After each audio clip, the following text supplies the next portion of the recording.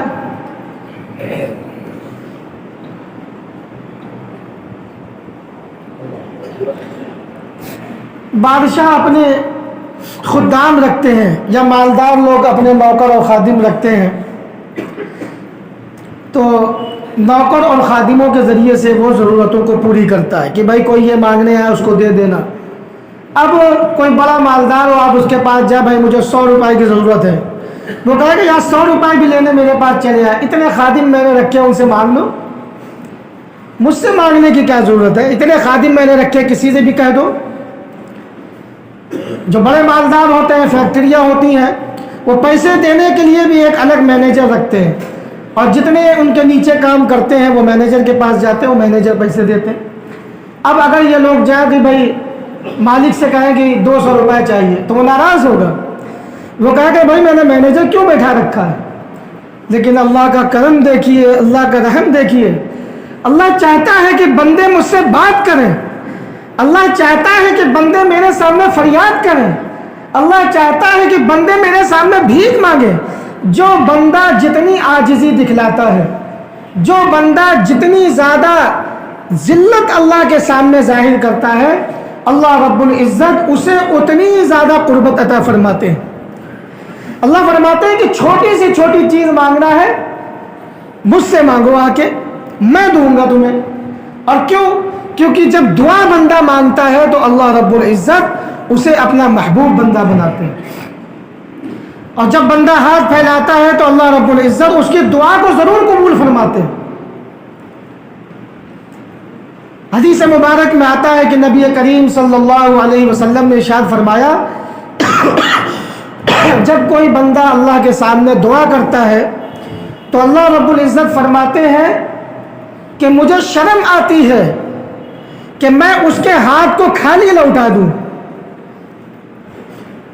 مجھے شرم آتی ہے کہ میں اس کے ہاتھوں کو خالی لوٹا دوں، یعنی کچھ نہ کچھ اللہ رب العزت، اور کچھ نہ کچھ نہیں بہت کچھ اللہ رب العزت عطا فرماتے ہیں، لیکن مختلف شکلیں ہیں قبولیت کی۔ کوئی بھی دعا بندے کی رد نہیں ہوتی، کبھی اس طرح سے قبول ہوتی ہے کہ جو چیز بندہ مانگتا ہے اللہ رب العزت اسے وہ چیز عطا فرما دیتے ہیں، اور کبھی ایسا ہوتا ہے کہ بندہ کوئی چیز مانگ رہا ہے لیکن وہ چیز مل نہیں رہی ہے، لیکن اللہ رب العزت اس کی دعا کو آخرت کے لیے ذخیرہ بنا دیتے ہیں۔ اور جب قیامت کے دن بندہ پریشان حال ہوگا اور ڈر رہا ہوگا اور وہ سوچ رہا ہوگا میرے پاس تو کچھ نیکیاں نہیں ہیں، میرے پاس تو کچھ اچھے اعمال نہیں ہیں، میں کس منہ سے اللہ رب العزت کے سامنے کھڑا ہوں، میرا کیا بنے گا؟ تو پھر اللہ رب العزت کی طرف سے اسے نیکیوں کے پہاڑ عطا کیے جاتے ہیں۔ وہ کہتا ہے بارے الہ میں نے تو اتنے اچھے اعمال نہیں کیے کہ آپ نے مجھے نیکیوں کا پہاڑ دے دیا۔ اس کا خوشی کا کوئی ٹھکانہ نہیں ہوگا۔ کوئی مر رہا ہو اور اسے زندگی مل جائے تو کیا خوشی ہوتی ہے، کسی کے سارے راستے بند ہو جائے اور پھر کوئی راستہ اللہ کھول دے تو اسے کتنی خوشی ہوتی ہے۔ اور اس وقت نیکیوں کی ضرورت ہوگی، اور جب اسے نیکیوں کے پہاڑ ملیں گے تو وہ دیوانہ خوشی سے جھوم اٹھے گا، بارے الہ یہ کیوں، میں نے اتنے اچھے اعمال تو کیے نہیں، میں نے نیک اعمال تو کیے نہیں، میں نے تو تیری نافرمانیاں کی ہیں۔ اللہ رب العزت کہیں گے کہ میرے بندے تو نے جو دعائیں کی تھی میں نے اس شکل میں ان دعاؤں کو قبول کیا ہے۔ بندہ کہے گا کہ اللہ پھر دنیا میں آپ نے میری دعاؤں کو قبول کیوں کیا، ساری دعا کو آپ آخرت کے لیے رکھ لیتے ہیں۔ اس لیے دعا مانگی، دعا مانگیں اور اللہ کا قرب حاصل کریں. دعا مانگیں, اللہ رب العزت کسی نہ کسی شکل میں ان دعاؤں کو قبول ضرور فرماتا ہے. اور پھر جو گناہگار بندے ہوتے ہیں, خطا کار بندے ہوتے ہیں, شیطان ان کو بہکاتا ہے. بہت غور سے سننے والی بات, کام آنے والی باتیں ہیں. اللہ رب العزت ایسی باتیں نکلوائے جو باتیں ہمارے کام میں آنے والی. بندہ سوچتا ہے, شیطان بہکاتا ہے کہ پوری زندگی تو گناہ گاری میں گزار دی, پوری زندگی تو نافرمانی میں گزار دی, اب یہ 2-4-10 سال جو ملے ہیں ان میں اگر عبادت کرو گے, اللہ کو راضی کرنے کی کوشش کرو گے تو کیا فائدہ, اللہ راضی ہونے والا نہیں ہے. اب مثال کے طور پر کوئی بوڑھے ہو اور 60 یا 70 سال کی عمر ہو گئی ہو, گناہ گاری میں زندگی گزاری ہو, تو اب شیطان بہکائے گا کہ پوری عمر تو آپ نے اس طرح سے گزار دی, اب کیا فائدہ اللہ کی طرف رجوع کرنے سے. نہیں, بندہ پوری زندگی بھی اگر گناہ گاری کے ساتھ گزارے, پوری زندگی بھی نافرمانی کے ساتھ گزارے, اور موت سے پہلے اللہ سے سچے دل کے ساتھ یہ کہہ لے میرے اللہ پوری زندگی گناہ گاری کے ساتھ گزاری ہے, اب آپ کے در پر آ گیا ہوں, بس معاف فرما دیجئے. اگر معاف نہیں فرمایا تو جہنم کے عذاب کو میں برداشت نہیں کر سکوں گا, اگر معاف نہیں فرمایا تو جہنم کے عذاب کو, قبر کے عذاب کو میں برداشت نہیں کر سکوں گا.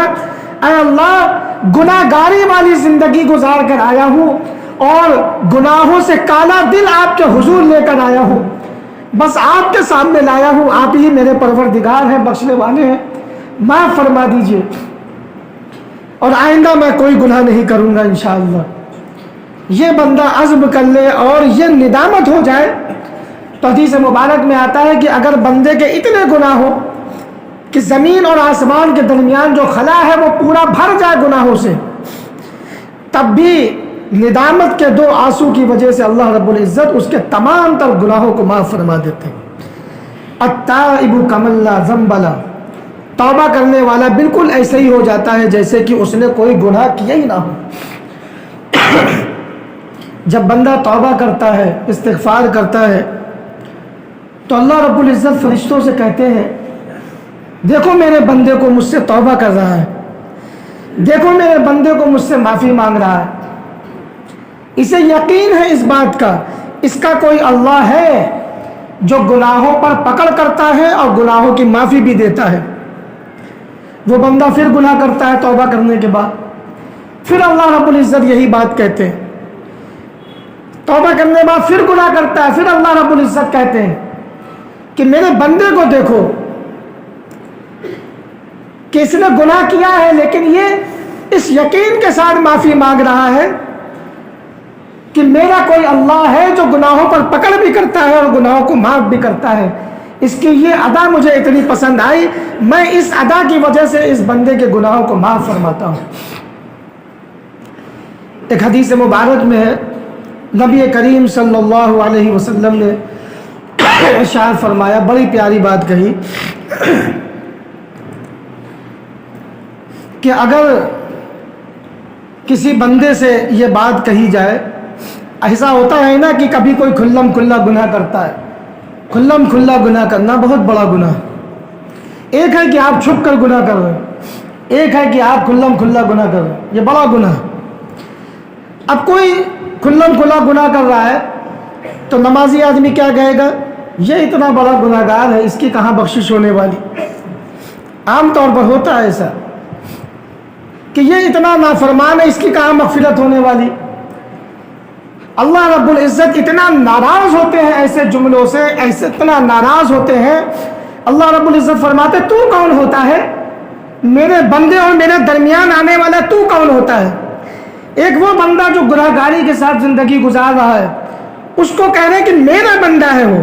اللہ رب العزت فرما رہے ہیں میرا بندہ ہے وہ, میرے اور میرے بندے کے درمیان تو کیوں آ رہا ہے, تو نے کیسے فیصلہ کیا کہ میں اس کو معاف نہیں کروں گا. میں اس کو معاف کرتا ہوں اور تیری ساری نیکیوں کو میں برباد کرتا ہوں. اس لیے کبھی بھی نیکیوں کا غرور نہیں ہونا چاہیے. کوئی کیسے بھی گناہ گاری والی زندگی گزار رہا ہو، آپ اس کے لیے ہدایت کی دعا کریں، لیکن یہ نہ کہیں کہ یہ اس کی بخشش نہیں ہوگی، اس کی مغفرت نہیں ہوگی. اللہ رب العزت معاف فرمانے والے ہیں، اللہ رب العزت دعاؤں کو قبول کرنے والے ہیں. آج کھلم کھلا ہم گناہ کرتے ہیں، نافرمانیاں کرتی ہیں، نافرمانیاں ہم سے ہو جاتی ہیں، لیکن اللہ کی طرف رجوع نہیں ہوتا توبہ کرنے کے، گناہ کرنے کے بعد. وہ جو حدیث مبارک میں نے پڑھی کہ کل بنی آدم خطاؤون، ہر انسان اپنی زندگی میں کوئی نہ کوئی گناہ ضرور کرتا ہے. صرف انبیاء علیہم الصلاۃ والسلام اس سے منزہ ہے کہ وہ ہر طرح کے گناہ سے کیا ہے، بالکل پاک صاف ہے، بالکل پاک صاف. بالکل یہ عقیدہ آپ دل و دماغ میں بیٹھا لیجیے. بہت سے ایسے مارکیٹ میں جو ہے ٹہلتے پھر رہے ہیں جو کہیں گے کہ نہیں نہیں نبیوں سے بھی گناہ ہوتے ہیں. بھائی نبیوں سے بھی گناہ ہوتے ہیں، کس نے کہا؟ بھائی حضرات انبیاء علیہم الصلاۃ والسلام ہر طرح کے گناہوں سے بالکل پاک صاف ہے. یہ الگ موضوع ہے، پھر کبھی بات ہوگی انشاءاللہ. باقی ان کے علاوہ ہر انسان سے کبھی نہ کبھی اپنی زندگی میں گناہ ہوتا. کل بنی آدم خطاؤون وخیر الخطائین التوابون، اور بہترین گناہ کرنے والے وہ ہیں جو گناہ کرنے کے بعد فوراً سچے دل کے ساتھ اللہ کی طرف رجوع ہو جاتے. حضرت صحابہ کرام جو تھے وہ بے چین ہو جاتے تھے، ان کے سامنے بس اللہ کی رضا، بس اللہ راضی ہو جائے، اللہ کی رضا کے علاوہ وہ کچھ نہیں چاہتے تھے. اے اللہ بس آپ راضی ہو جائے. ایک واقعہ میں مختصر کر کے بتاتا ہوں. جنگ تبوک کے موقع پر منافقین جہاد کرنے کے لیے نہیں گئے اور چند مسلمان بھی جہاد کرنے کے لیے نہیں گئے. حضرت کعب بن مالک رضی اللہ تعالیٰ عنہ، حضرت ہلال بن امیہ رضی اللہ تعالیٰ عنہ اور حضرت مرارہ بن ربیعہ رضی اللہ تعالیٰ عنہ، یہ تین صحابہ کرام تھے جن کے پاس کوئی عذر نہیں تھا، لیکن اس کے باوجود وہ جہاد میں نہیں گئے. اور دوسرے منافقین تھے. نبی کریم صلی اللہ علیہ وسلم کی مجلس لگی کہ کون کون جہاد سے پیچھے رہ گیا. تو جو منافقین تھے وہ رسول اللہ صلی اللہ علیہ وسلم کو خوش کرنا چاہتے تھے، لیکن انہیں اللہ کی ناراضگی سے مطلب نہیں تھا. وہ چونکہ منافقین تھے، انہوں نے کہا کہ جھوٹ بول دیں گے کہ ہم بھی گئے تھے، ہم بھی گئے تھے، ہم بھی گئے تھے،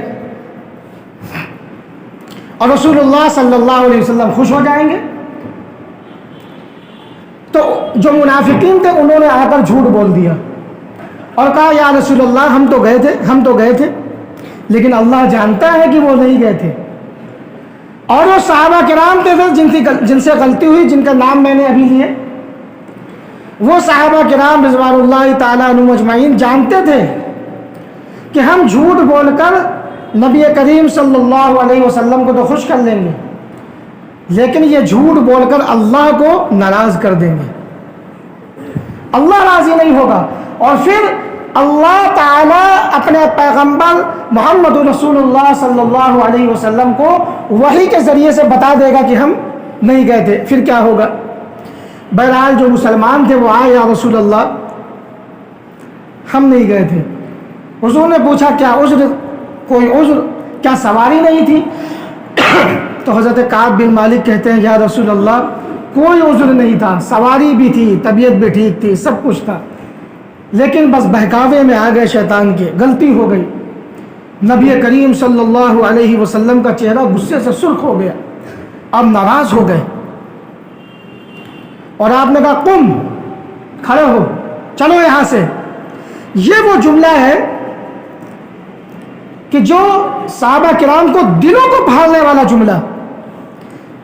حضور علیہ الصلوۃ والسلام یہ کہہ دے تم کھڑے ہو، نکلو یہاں سے، یہ گناہ تم نے کیسے کیا؟ وہ تڑپ گئے، مچل گئے. نبی کریم صلی اللہ علیہ وسلم نے کہا کہ تم سے کوئی تعلقات بھی نہ رکھے گا، اور سب کو منع کر دیا، بائیکاٹ کر دیا. حضرت کعب بن مالک فرماتے ہیں کہ زمین اپنی کشادگی کے باوجود تنگ ہو گئی تھی. حتی اذا ضاقت علیہم الارض بما رحبت